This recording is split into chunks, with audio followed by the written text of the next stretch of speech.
चलो बच्चों, आज हम पढ़ते हैं सर्वनाम। सर्वनाम किसे कहते हैं, सर्वनाम होता क्या है, सर्वनाम का भेद आज हम इस वीडियो में जरूर देखेंगे। जिन शब्दों का प्रयोग संज्ञा शब्दों के स्थान पर किया जाता है उसे कहते हैं सर्वनाम। तो सर्वनाम जैसे कि उन्हें ऐसा खतरनाक काम पसंद नहीं था। एक राजा था, वह बहुत कंजूस था। वह, उन्हें, उसने, ऐसे शब्द वाक्य में जब आते हैं तब उसे सर्वनाम कहते हैं। यानी संज्ञा के जगह पे जो शब्द यूज़ किया जाता है, इस्तेमाल या प्रयोग किया जाता है, उसे हम कहते हैं सर्वनाम। सर्वनाम के भेद। सर्वनाम के 6 प्रकार के भेद होते हैं।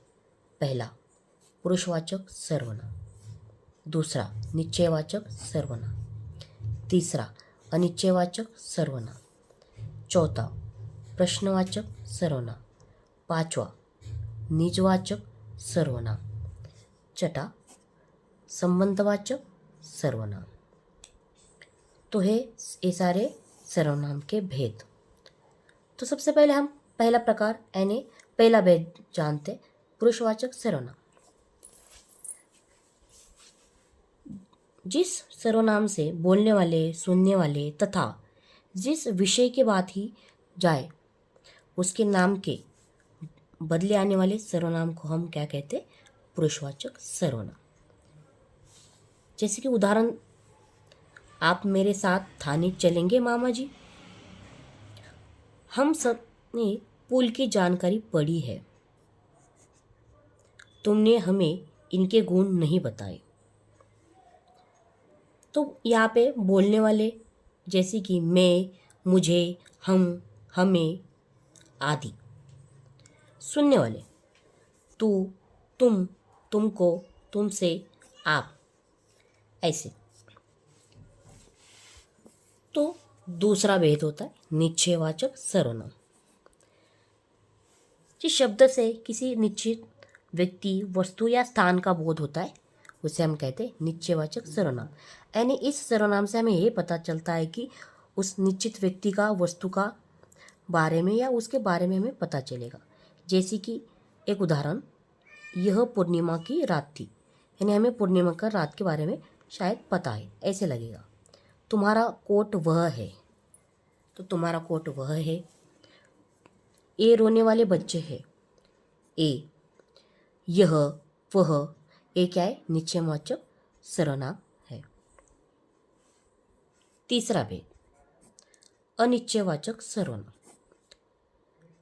जिस सर्वनाम से शब्दों से किसी निश्चित व्यक्ति, वस्तु या स्थान का बोध न हो उसे हम कहते हैं अनिश्चयवाचक सर्वनाम। जैसे कि इसका उदाहरण दिया जाए, कोई कुछ कर सकता है तो वह हम ही है। जैसे कि कोई, किसी की बुराई के साथ साथ उसकी अच्छाई भी दिखनी चाहिए। यानी किसी की, यानी हम इसे नहीं जान सकते, इसीलिए इसे अनिश्चयवाचक सर्वनाम कहते हैं। इसमें कोई, किसी, कुछ ऐसे शब्द या ऐसे सर्वनाम आएंगे। चौथा भेद, प्रश्नवाचक सर्वनाम। जिस सर्वनाम से शब्द द्वारा किसी बारे में प्रश्न किया जाए उसे प्रश्नवाचक सर्वनाम कहते हैं। और इसकी एक ये बात भी हो सकती है कि इसके वाक्य पूरे होने पर प्रश्न चिन्ह भी आता है, यानी इसमें सवाल किया जाएगा। जैसे कि बाहर कौन है, कांच किसने तोड़ा, मुन्ना क्यों रो रहे हो, तुम्हें क्या चाहिए। इसमें क्या, कौन, किसने ऐसे प्रश्नवाचक सर्वनाम है। पांचवा, निजवाचक सर्वनाम। जो सर्वनाम शब्द अपनेपन का बोध कराता है उसे हम निजवाचक सर्वनाम कहते हैं।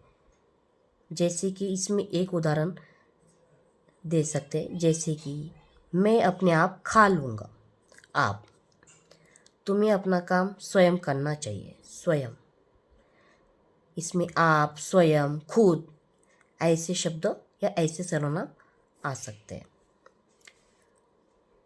लास्ट यानी आखिरी सर्वनाम का भेद संबंधवाचक सर्वनाम। जो शब्द संज्ञा या सर्वनाम का किसी अन्य संज्ञा या सर्वनाम के शब्द के साथ संबंध स्पष्ट करते हैं उन्हें संबंधवाचक सर्वनाम कहते हैं। यानी जो शब्द संज्ञा या सर्वनाम या उसके अन्य संज्ञा या सर्वनाम के साथ उसका अपना एक संबंध दिखाता है उसे हम कह सकते हैं संबंधवाचक सर्वनाम। जो जीतेगा उसे इनाम मिलेगा, जो जैसा करेगा वह वैसा भरेगा, वह जैसी करनी वैसी भरनी, जैसी वैसी, वह जैसी वैसी, ऐसे शब्द संबंधवाचक सर्वनाम में आते हैं। आई होप आपको मेरा वीडियो ज़रूर पसंद आया होगा। पसंद आया हो तो लाइक और सब्सक्राइब जरूर कीजिए। मिलते हैं नेक्स्ट वीडियो।